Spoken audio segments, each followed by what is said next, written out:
Así que este mes las maravillosas personas en Patreon querían saber cuáles eran mis 5 peores barcos para el periodo de entreguerras. Probablemente ya has visto, espero, el video de desastres de ingeniería naval que hice, que es algo así como un top 10 de los peores barcos diseñados jamás. Y puede que reconozcas una o dos entradas de allí, ya sean mencionadas o detalladas más en este video. Pero como votaron específicamente por los 5 peores barcos del periodo de entreguerras, eso es lo que vamos a ver hoy. Así que el periodo de entreguerras lo he definido como un barco que fue diseñado durante el periodo de entreguerras. No necesariamente tiene que haber entrado en servicio porque ya sabes. Puedes diseñar algo en 1936, pero para cuando realmente se construye podría ser la Segunda Guerra Mundial, pero también significa que cosas como la clase K y la clase M no van a aparecer porque ambas fueron diseñadas y construidas en su mayor parte durante la Primera Guerra Mundial, y ya que simplemente hacer ya sabes, básicamente los 5 peores barcos del periodo de entreguerras, digamos que favorecería o desfavorecería bastante fuertemente, dependiendo de cómo quieras verlo, a algunos países sobre otros. Decidí en cambio que vamos a hacer los 5 barcos. Pero vamos a hacer los 5 barcos de 5 de las principales marinas de la Segunda Guerra Mundial. Así que, por supuesto, eso va a ser la Marina de los Estados Unidos, la Marina Real, la Marina Japonesa, y luego, por supuesto, tenemos una decisión un poco difícil porque tienes las marinas francesa, alemana, italiana y rusa, siendo relativamente hablando grandes y habiendo participado en la Segunda Guerra Mundial, pero decidí que deberíamos mirar a las marinas francesa y alemana como nuestras otras 2 entradas. Sí, los italianos y los rusos tuvieron algunos diseños de barcos bastante malos, pero podemos mirar esos por separado porque sí, hay algunas verdaderas sorpresas en esos, pero no obstante también voy a dar un poco de introducción y echar un vistazo a algunos de los barcos que podrían haber ocupado la posición de peor diseño de buque de entreguerras para la marina de esa nación, pero no llegaron a la altura por varias razones. Así que comencemos con la Marina de los Estados Unidos. Hubo fuertes contendientes del United States Ship Ranger, el portaaviones que la Marina de los Estados Unidos nunca, en ningún momento, incluso cuando casi se habían quedado sin portaaviones, quiso poner en el Teatro del Pacífico. Por toda una lista de limitaciones de diseño, pero ella no es la ganadora de este honor particular porque al final del día, cuando salió y luchó en la Operación Torch y varios teatros en el Atlántico, se desempeñó bastante bien, por lo que no es un barco completamente terrible. De igual manera, también podríamos haber mirado al United States Ship Wichita, un crucero pesado único que terminó siendo tan sobrepeso en general y con demasiado peso en la parte superior en particular, que terminaron no solo teniendo que lastrarla significativamente más de lo que originalmente habían planeado, sino que tampoco fue capaz de recibir inicialmente su armamento antiaéreo diseñado y, como todos sabemos, una batería antiaérea. Era algo bastante importante para un barco de entreguerras, especialmente uno que se estaba construyendo en los años 30 y que iba a haber considerable acción en la Segunda Guerra Mundial, pero nuevamente, al final, no se volcó realmente, pudieron hacer modificaciones y ella brindó un servicio de guerra bastante decente, por lo que tampoco es la ganadora, si te gusta, de esta categoría. En cambio, vamos a mirar al destructor de la clase Sims. Así que un poco de antecedentes para empezar. Durante los años 30, los Estados Unidos, al igual que la mayoría de los otros firmantes principales de los tratados navales, estaban limitados en el desplazamiento de los destructores que podían construir. Podían construir la mayoría de sus destructores hasta un límite de desplazamiento de 1.500 toneladas y algunos hasta un límite de desplazamiento ligeramente superior de poco más de 1.800 toneladas. Esos barcos más grandes habían sido líderes de flotilla que se habían diseñado con un montaje doble de 5 pulgadas y 38 de uso único, bastante cuestionable. Pero ese es otro tema para otro día. El diseño general de destructores de los Estados Unidos para el margen de 1.500 toneladas se había establecido en un diseño bastante estándar. 4 cañones individuales de 5 pulgadas, 2 en la proa y 2 en la popa en posiciones de superdisparo y un armamento de torpedos inusualmente pesado, generalmente 16 lanzadores de torpedos en 4 montajes cuádruples, 2 por lado. La preponderancia extremadamente alta de torpedos se debía en parte a que los cruceros estadounidenses, excepto las clases Atlanta y Omaha, no se construyeron con lanzatorpedos. Por lo tanto, la mayoría de los cruceros de Estados Unidos no podía usar torpedos contra barcos enemigos, y si se quería igualar a los oponentes en una batalla teórica, los destructores necesitaban llevar más que los demás.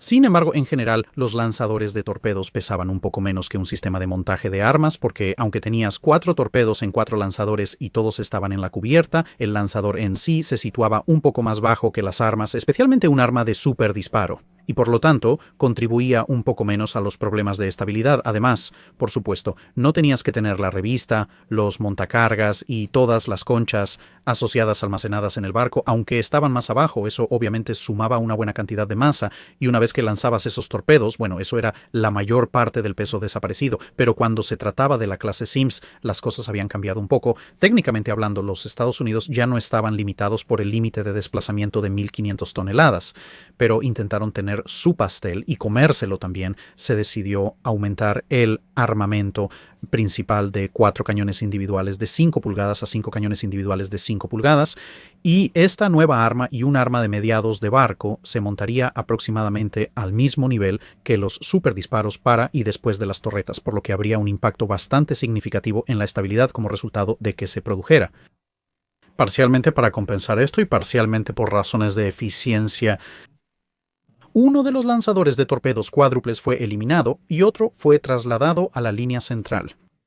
Esto significaba que el barco todavía podía disparar 8 torpedos en un solo costado, pero cuando giraba en la otra dirección, solo podía disparar otros 4 torpedos además de eso, a diferencia de sus predecesores que podían disparar una salva de 8 y luego otra salva de 8. La superestructura y la proa de la clase Sims también se optimizaron y se adelgazaron significativamente en un esfuerzo por alcanzar la mayor velocidad máxima posible para los barcos.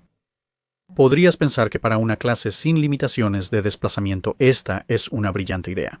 Hazlos más letales, hazlos más eficientes, hazlos más rápidos. Desafortunadamente, la Marina de los Estados Unidos decidió que querían todos estos beneficios, pero no querían tener que pagar nada extra por ellos. Y querían tener tantos como fuera posible. Aunque se incorporaron todas estas características adicionales, el desplazamiento asignado a ellas solo aumentó en 70 toneladas, y teniendo en cuenta que los barcos tuvieron que alargarse para incorporar el nuevo cañón, la mayor parte de ese peso y más simplemente se destinó a la longitud extra del casco, sin mencionar el cañón adicional, su munición, sus revistas, su montacargas, etcétera, etcétera, etcétera. Pero decidido, para intentar y exprimir un cuarto en una olla de pinta, continuaron, y el primer barco en llegar a la etapa de prueba en el mar fue el United States Ship Anderson, que puedes ver tiene el 5º cañón.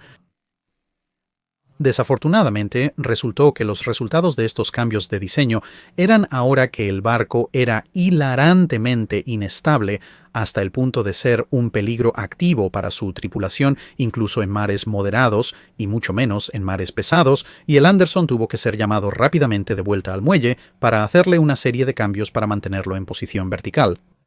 Estos cambios tendrían que ser adaptados retroactivamente a algunos de los destructores que estaban en proceso de equipamiento, y algunos de los otros de la clase que estaban un poco más atrasados en la construcción tendrían que ser completados al nuevo estándar, sea cual sea, una vez que hubieran descubierto cómo asegurarse de que el barco no imitara a Baza. Al final, los cambios de diseño revirtieron básicamente cada una de las mejoras teóricas que la clase Sims poseía en papel. Se eliminó el 5º cañón, así como uno de los lanzadores de torpedos. Ahora, por supuesto, con un lanzador cuádruple en cada ala y uno en la línea central. Si quitaban el de la línea central, solo tendrían 4 torpedos por lado, pero aún tendrían que llevar 8, lo cual no era particularmente brillante, así que quitaron uno de los lanzadores de ala y movieron el otro lanzador de ala para unirse a su competidor restante en la línea central. Así que ahora la clase Sims tenía un costado de 8 torpedos, pero eso era todo. No podía girar y entregar otros 8 torpedos de la manera que sus predecesores podían. Como se mencionó, su potencia de fuego de cañón principal era ahora exactamente la misma, aunque en noticias felices para algunos de los marineros, la montura de popa superpuesta, que al igual que la montura de mediados de barco ahora eliminada, había sido esencialmente un cañón montado al aire libre, recibió una montura semi-encerrada de media altura con una bonita pantalla de lona que podían poner en tiempo realmente duro. Pero estos cambios no fueron suficientes. Se tuvo que instalar lastre adicional abajo y un montón de protección contra esquirlas en cosas como el director de control de fuego y la superestructura delantera. También fue removido para abordar problemas de estabilidad. E incluso con todos estos cambios en su lugar, había una reserva de estabilidad tan baja que, a diferencia de varias otras clases de destructores tanto antes como después de ella, los Sims recibieron una actualización relativamente pequeña en su armamento antiaéreo ligero y medio durante la Segunda Guerra Mundial, y de hecho, la escala de armamento que se había previsto para la clase Sims no se vería en plena fruición en un diseño con el que la Marina de los Estados Unidos estuviera realmente satisfecha hasta la clase Fletcher, que desplazaba alrededor de un tercio más. Así que, en lo que respecta a los diseños de la Marina de los Estados Unidos en el periodo de entreguerras, la clase Sims se lleva la medalla por intentar ser más ambiciosa que las clases anteriores y terminar siendo ligeramente menos capaz debido a un diseño terrible.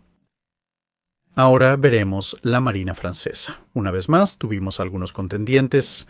Tenemos, por supuesto, el portaaviones francés Béarn, que podría haber obtenido el premio simplemente por el crimen de ser Béarn. También podríamos haber mirado la clase Mogador o cualquier número de los contratorpederos de diseño de la era muy tardía, por ser destructores que eran capaces de velocidades absolutamente ridículas, pero completamente incapaces de luchar realmente. A esas velocidades, pero dado que Béarn podría transportar y lanzar aviones, que es el propósito principal de un portaaviones, aunque no lo hiciera particularmente bien, y Mogador seguía siendo un destructor razonablemente decente, incluso si tenía que reducir un poco la velocidad a velocidades que eran simplemente muy rápidas en lugar de relámpagos, entonces ninguno de ellos obtendrá la máxima facturación, por así decirlo. En cambio, vamos a dar el premio a la clase Duquesne, cruceros pesados. Los Duquesnes, producto de principios de los años 20, fueron el primer intento de Francia de lo que luego se conocería como crucero pesado, aunque en los años 20 esa designación no existía. Fue introducido por el Tratado Naval de Londres de 1913, sin embargo, era un crucero armado de 8 pulgadas que desplazaba, al menos en teoría, 10.000 toneladas y, por supuesto, fue construida en una era donde había una pausa artificial en la construcción de barcos capitales. Así, el gran crucero de 10.000 toneladas era el barco de guerra más nuevo y grande que se podía construir sin ser un portaaviones. Ahora, a diferencia de los alemanes que procedían alegremente con la clase Deutschland y rezaban a cualesquiera deidades en las que creyeran esa semana para que, Hood, Renown y Repulse desaparecieran mágicamente en caso de hostilidades, los franceses eran conscientes de la existencia de Hood, Renown y Repulse y no querían tener nada que ver con ellos, y por lo tanto se las arreglaron para que su barco alcanzara una velocidad que les permitiera superar a dichos cruceros de batalla, al menos en teoría, gracias a las diferencias de tamaño y desplazamiento. Si realmente estabas en mares pesados, era relativamente probable que los cruceros de batalla te sobrepasaran de todos modos, pero hey, los mares de calma a media todavía son mejores que nada, así que apuntando a un armamento de 8 cañones de 8 pulgadas, que es bastante estándar, y una velocidad de al menos 33 nudos, resultó que tal vez incluso más cerca de 34, que era bastante bueno, y con un armamento secundario y antiaéreo después de mucho regateo y una pequeña reducción de tamaño para intentar ahorrar peso, 8 cañones de doble propósito de 3 pulgadas junto con 8 cañones antiaéreos de 37 milímetros en montajes gemelos, más algunas ametralladoras, que en realidad era una batería antiaérea bastante decente para un barco de diseño de los años 20, junto con un par de lanzadores de torpedos triples que le daban un golpe antibarco capital muy necesario. Los Duquesnes parecían estar tomando forma para ser cruceros bastante buenos. Desafortunadamente fue esencialmente en esta etapa que se agotó el desplazamiento y podrías estar pensando, espera un minuto, ¿dónde está la protección? Buena pregunta. ¿Dónde estaba exactamente la protección ahora? Algo de esto estaba un poco más allá de su control. Querían alcanzar una velocidad que superara razonablemente a los cruceros de batalla británicos.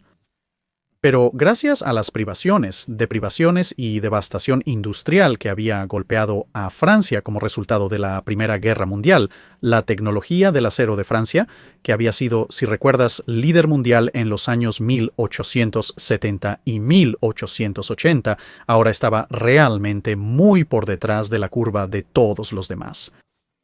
Esto significaba que sus plantas de maquinaria eran algo más pesadas que las demás para generar la misma potencia y, quizás más importante, esto significaba que la resistencia del acero que utilizaban en la construcción de barcos, que en esta etapa era esencialmente lo que hoy llamaríamos acero suave, era algo menor que lo que todos los demás estaban usando, y lo que esto significaba era que si ibas a poner cierta cantidad de estrés en una digamos viga de acero, si estabas usando acero de construcción de barcos francés, tenías que hacer esa viga de acero más gruesa y por lo tanto más pesada en comparación con las vigas de otras naciones para que pueda soportar la misma cantidad de peso o estrés o tensión o cualquier otro tipo de carga que estés poniendo en ella. Ahora reducir el poder de fuego estaba fuera de discusión, lo que significaba que si querías tener alguna protección seria, tendrías que reducir la velocidad. Y tampoco estaban dispuestos a hacer eso. Y así, con una planta de maquinaria algo menos eficiente que todos los demás y un casco algo sobrepeso en comparación con los estándares de todos los demás, se quedaron poniendo un sistema de protección lateral de 30 milímetros o 1.2 pulgadas en los depósitos de municiones pero fuera de la cubierta, y las torretas que eran del mismo grosor. Eso era todo. No había esencialmente ninguna protección sobre la maquinaria y bueno, 30.000 1.2 pulgadas. Cuando ese tipo de nivel de armadura se coloca en las torretas de los cruceros japoneses, se describe es esencialmente a prueba de astillas, y no mucho más. Y ese era básicamente el caso con los Ducanes, su sistema de armadura para los depósitos de municiones, ya sabes, la parte que de lo contrario explotaría de manera muy dramática, se describía como probablemente segura siempre y cuando estuviera siendo disparada por un destructor, y siempre y cuando esa cáscara de destructor detonara en el revestimiento del casco exterior, bueno, entonces tal vez la placa de armadura que estaba en los depósitos de municiones podría realmente atrapar las astillas y evitar que los depósitos de municiones exploten. Si el destructor estaba usando un cañón un poco más grande que el promedio, tenía a bordo una cáscara semiperforante de armadura, o Dios no lo quiera, el crucero Duquesne o Tourville, su barco hermano, se enfrentara a otro crucero, ya sea que estuviera manejando cañones de 6 u 8 pulgadas, bueno, esa armadura no iba a detener los proyectiles en lo más mínimo. De hecho, lo único que una placa de 30 milímetros haría en ese punto probablemente sería confirmar que la espoleta en un proyectil perforante de armadura o semiperforante de armadura estaba correctamente armada justo antes de que detonara en los depósitos de municiones, y estos eran barcos donde el 25% de la longitud horizontal del barco en la línea de flotación eran depósitos de municiones. También significaría que en una pelea con un crucero, si llegaba a un rango medio o cercano, la batería secundaria del crucero enemigo, que en la mayoría de los cruceros contemporáneos tenía un calibre de entre 4 y 5 pulgadas, sería perfectamente capaz de perforar todas las partes del crucero francés, excepto tal vez los depósitos de municiones, suponiendo que el cañón no fuera particularmente poderoso y o no tuviera algún tipo de proyectil semiperforante de armadura disponible. Ahora, como hemos mencionado, había razones para esto, principalmente debido al estado de la industria francesa. Pero una razón no es una excusa, y tampoco quita el hecho de que los Duquesnes estaban hilarantemente mal protegidos. Está muy bien decir, sí, pero mira, somos capaces de hacer 34 nudos, podemos mantenernos por delante de todos. Bueno, lamento decírtelo, pero el trabajo de un crucero no es simplemente huir de todo lo que ve, y cuando un destructor particularmente enojado y virulento es capaz de destrozarte si llega a acercarse lo suficiente. Durante este periodo se construyeron muchos destructores que superaban considerablemente los 34 nudos.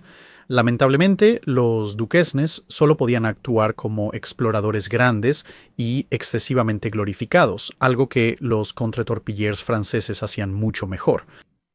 Aunque por suerte tanto Duquesne como Tourville estarían en el Mediterráneo, específicamente en Alejandría durante la caída de Francia, y, por lo tanto, a diferencia de una buena parte de sus sucesores, en realidad sobrevivirían a la Segunda Guerra Mundial y pasarían un tiempo considerable en servicio con las fuerzas navales francesas libres. Y ahora pasamos a la Marina Real. Los contendientes para este lugar particular podrían ser otorgados, por ejemplo, al portaaviones Ark Royal, que, aunque era un portaaviones decente, tenía una serie de problemas de diseño serios más abajo que eventualmente llevarían a su pérdida como resultado de un solo golpe de torpedo, lo cual no es brillante.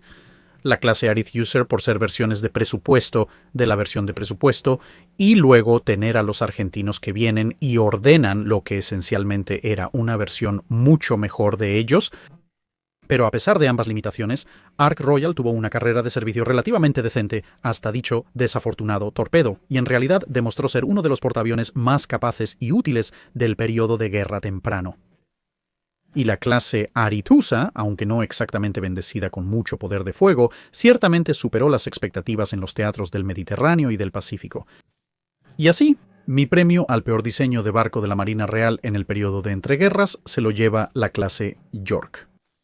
Al igual que las Arethusas, las York fueron diseñadas con un presupuesto, específicamente un presupuesto que se suponía que reduciría los costos generales de los barcos que la Marina Real estaba produciendo, porque el Tesoro estaba siendo bastante tacaño, pero también, en teoría, permitiría a la Marina Real tener más cruceros para el mismo desplazamiento que se le asignó dentro del sistema de tratados. Pero aunque esto era técnicamente cierto, en que se podían construir 6 clase York por el mismo costo de desplazamiento que 5 clase County, con 6 clase York llegando a 49.500 toneladas y 5 clase County llegando a 50.000 toneladas, en realidad terminarías pagando más, por lo que podrías construir 5 clase County y un par de destructores contemporáneos por el precio de 6 clase York, en cuyo punto en realidad tendrías 7 barcos por la misma cantidad de dinero si estuvieras construyendo los cruceros más grandes, y eso no es todo en comparación con un modelo tardío de la clase County. La clase York no era más rápida,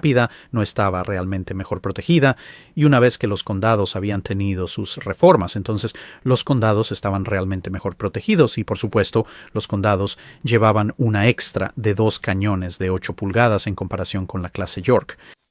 Y al observar de cerca el poder de fuego, los condados de modelo tardío, especialmente tras reemplazar su único cañón de 4 pulgadas, con 2 de 4 pulgadas tenían una pesada batería antiaérea, y en términos de número de cañones de 8 pulgadas flotando alrededor, 5 de la clase Condado aportaron 4 cañones adicionales de 8 pulgadas a la mesa en comparación con 6 de la clase York.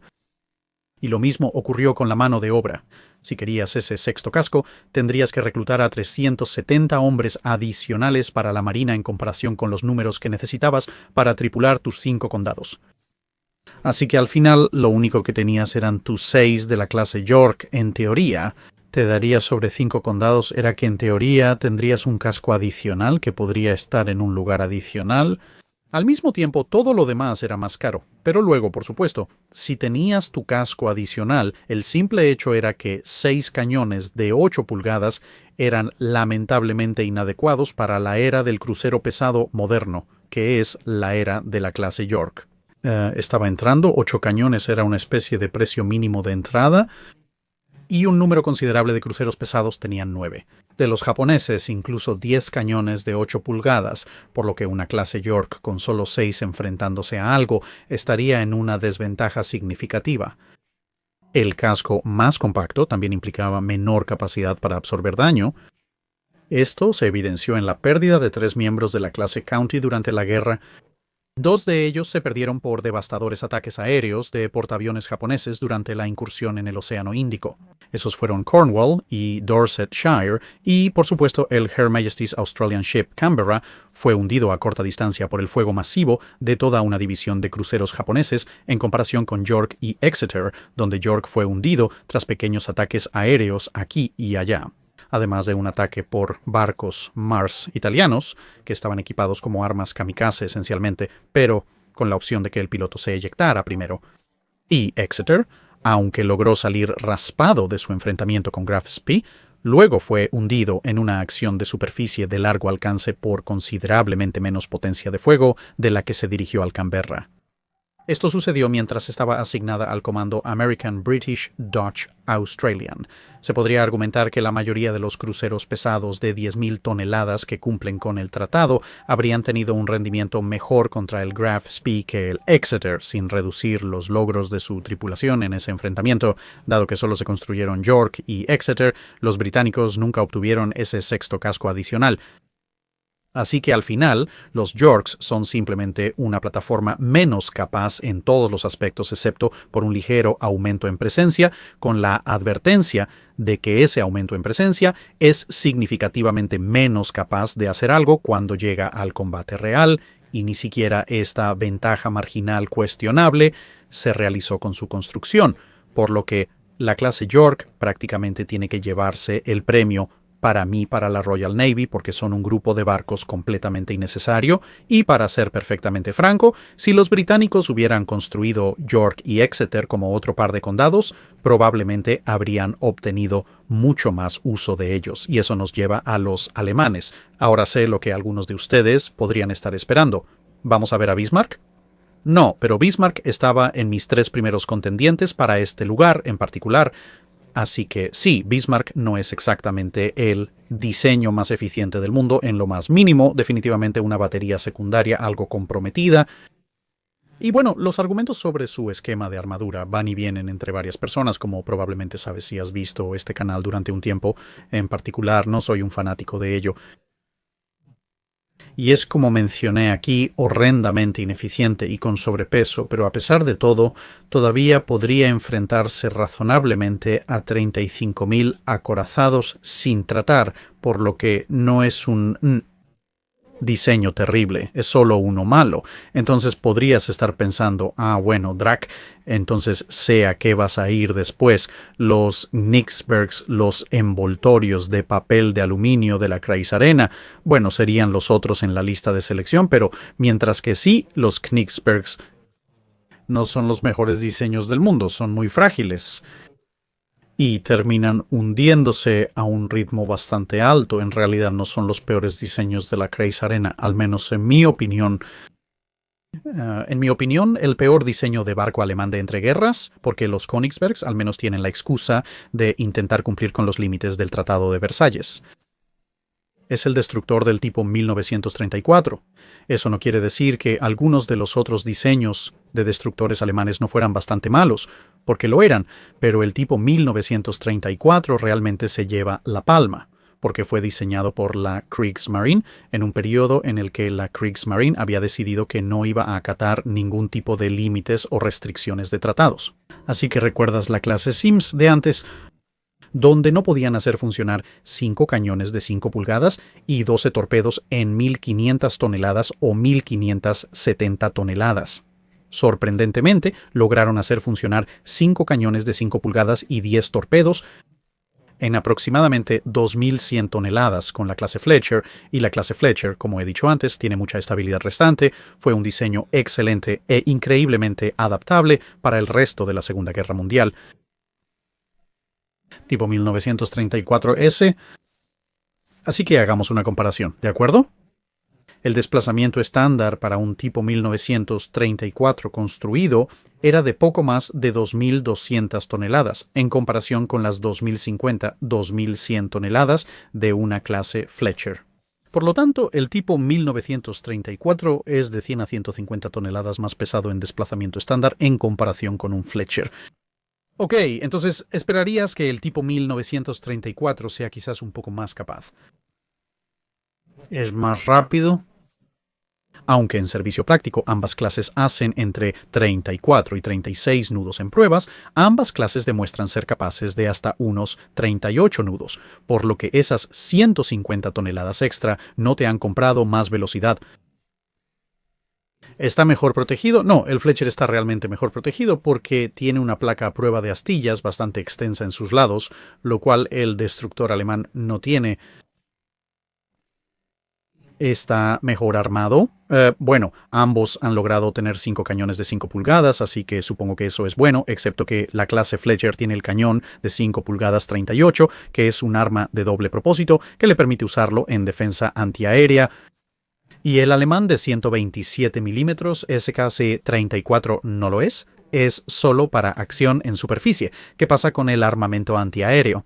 Bueno, ambos comienzan la vida con 10 barriles, una mezcla de 20 milímetros, en el caso del Fletcher teniendo el Ulican, y en el caso de los alemanes teniendo su cañón estándar de 20 milímetros, y en el caso del 28 milímetros o una pulgada cuádruple, mientras que los alemanes tienen 4 cañones de 37 milímetros.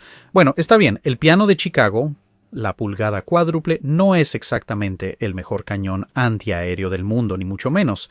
Pero si has visto el video que hice sobre cañones antiaéreos y sus comparaciones, sabrás que uno de los pocos cañones que puede afirmar ser incluso peor es el alemán de 37 milímetros al menos, el que se instaló en los tipo 1934, siendo el 37 milímetros SKC-30, que era un arma de un solo disparo. ¿Y qué pasa con los torpedos? El Fletcher logra llevar 2 tubos quíntuples, el tipo 9434 tiene 2 tubos cuádruples, por lo que el Fletcher lleva 2 torpedos adicionales en comparación con el barco alemán.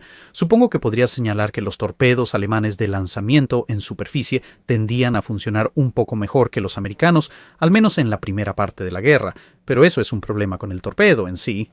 No tiene que ver con el número que se están llevando. Y suponiendo que ambos barcos pueden usar todo su combustible, el Fletcher puede ir más lejos también. Entonces estás gastando un adicional de 100 a 250 toneladas y hasta ahora tenemos un barco que no va tan lejos, solo puede ir tan rápido. Tiene un armamento general peor y menos y es inferior en protección. Pero no se detiene ahí. Verás, el tipo 1934 es hilarantemente pesado en la parte superior, al igual que la clase Sims, excepto que los alemanes simplemente se inclinaron hacia ello en lugar de quitar partes. Parte de estas medidas significaba que alrededor de 1/3 de su combustible tenía que ser retenido como lastre para evitar que se volcara y mirando a los submarinos, lo que redujo aún más su alcance, y también era un diseño muy pesado en la parte delantera, lo que significaba que seguía sumergiéndose en el mar y tomando agua por la proa, intentando unirse a las flotillas de submarinos. Luego, por supuesto, tienes la maquinaria. La clase Fletcher son barcos confiables, navegarán por el Pacífico y a menos que les caiga un kamikaze, probablemente llegarán a casa sin grandes averías. Con el tipo 1934, básicamente tenías que ser un pulpo en chocolate Panzer, intentando tocar el órgano de tubos para mantener todo funcionando, y aún así, probablemente terminarías como calamar.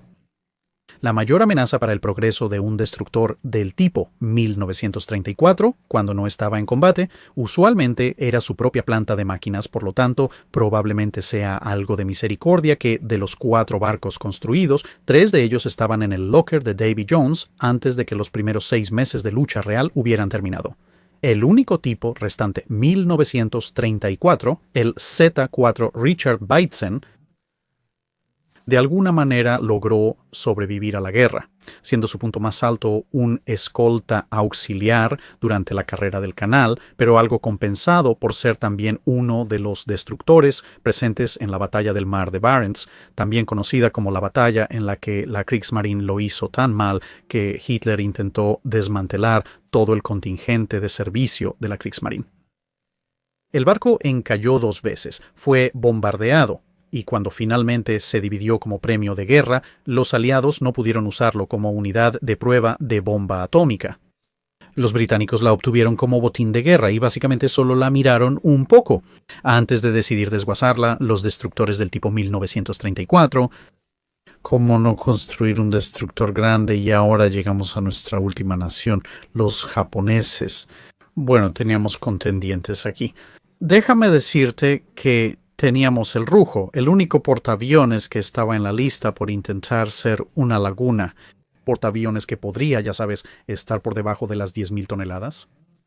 El proyecto falló porque primero se cerró la laguna y luego pesó más de 10.000 toneladas tras cambios en el diseño, descubriéndose que estaba construido de forma demasiado ligera, como otros barcos japoneses siendo peligrosamente pesados en la parte superior antes de luchar en la Segunda Guerra Mundial.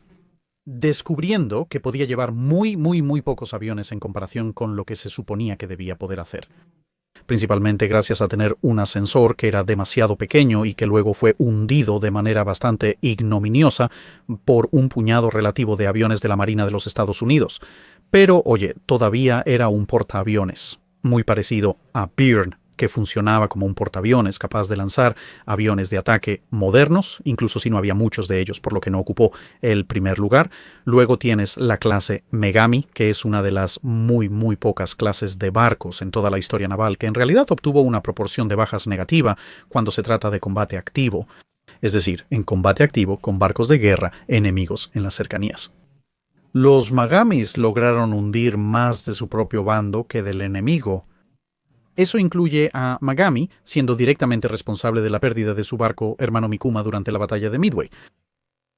Pero no, el premio no va para ninguno de estos, el premio es para los destructores de la clase Hatsuharu. Ahora de nuevo se requiere un poco de contexto.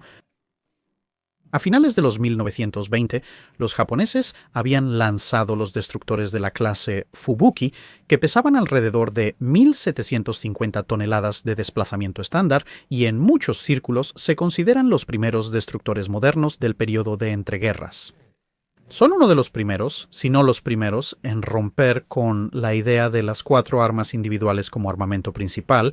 También son considerablemente más grandes que la mayoría de sus predecesores y tienen una batería de torpedos muy pesada, así que tienes 6 cañones de 5 pulgadas en 3 montajes gemelos, tienes 9 torpedos en 3 montajes triples, además pueden llevar un conjunto de recargas para cada tubo de torpedo y son bastante rápidos.